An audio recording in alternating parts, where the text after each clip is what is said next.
Hey guys, welcome back to another episode of The Marriage Man. Today we're going to be answering the question, when is it time to go into couples counseling? And the best way that I can say is that it's time for couples counseling is when you are frustrated. And I don't mean just like, okay, I'm annoyed, I'm irritated, this is annoying.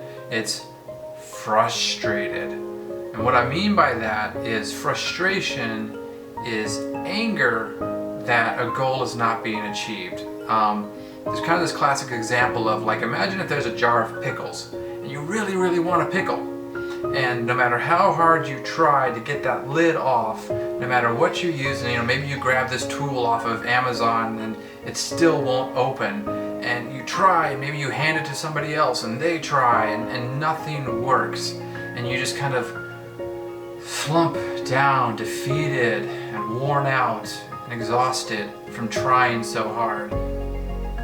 That is frustration. That is deep-seated frustration.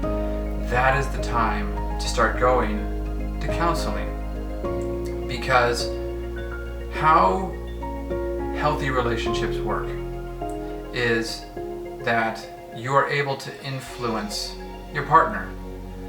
Now what I mean by that is, part of why you want to marry somebody is, no, you don't really want to change them, but you want the ability to, if you needed this, they would say yes.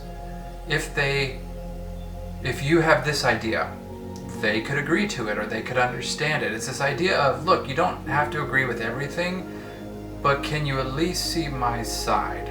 Can I at least influence you? And that's a real big key to marital satisfaction, is the ability to influence your partner and change their mind or change what they're doing in small ways. And when you can't do that, what does that typically look like? So imagine that you and your partner have been fighting, and maybe early on there was this belief of, okay, we see things differently, but eventually we'll kind of figure it out. Maybe it's year 1, it's year 2, and we'll kind of just figure it out. But then it keeps going and it keeps going, and you can't seem to convince your partner of this. That's when the frustration starts setting in, and couples can get into what is kind of called emotional gridlock, where we just can't seem to budge, where not only can I not change my partner's mind, they think things about me that are wrong. That's when you need to get into counseling, is when your partner has a viewpoint of who you are as an individual that you know is wrong, but you can't even convince them that they're wrong. That's a great time to get into counseling, because what's going to happen is that counselors are trained to help couples work through that gridlock. They help them be able to say, hey, I don't think this is what your partner's saying, I think they're saying this. And being able to hear that from a third party helps kind of move that and shift that emotional gridlock. So if you're at that point where, you and your partner you're just either butting heads all the time, and it doesn't seem like either one of you can convince the other one, that is a great time to go into counseling. It'll help you so much.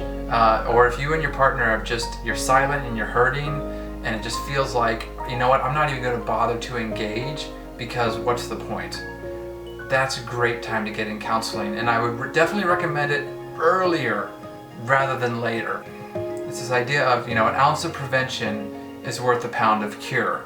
It's this idea of, you can get to a problem while it's small, you can deal with it a lot easier than when it gets big. Because let me ask you this, if you and your partner are in that, do you see your relationship going this way or this way? Do you see things getting better or worse? Irregardless of where you're at, in the sense of, hey, we've got a great marriage, hey, we've got a crappy marriage, which way do you see it pointing? Because even if you have a great marriage, if it's pointing downward and it's angling downward, what do you think is going to happen if you give it 2, 3, or 4 years? Now, you may say, well, what if my partner doesn't want to go to counseling? Still go.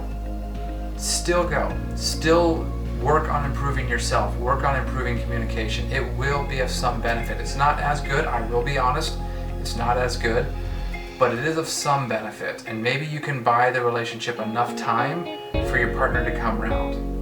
Okay? So that kind of wraps us up for today. Leave a like, leave a comment, and I will catch you in the next video. Bye.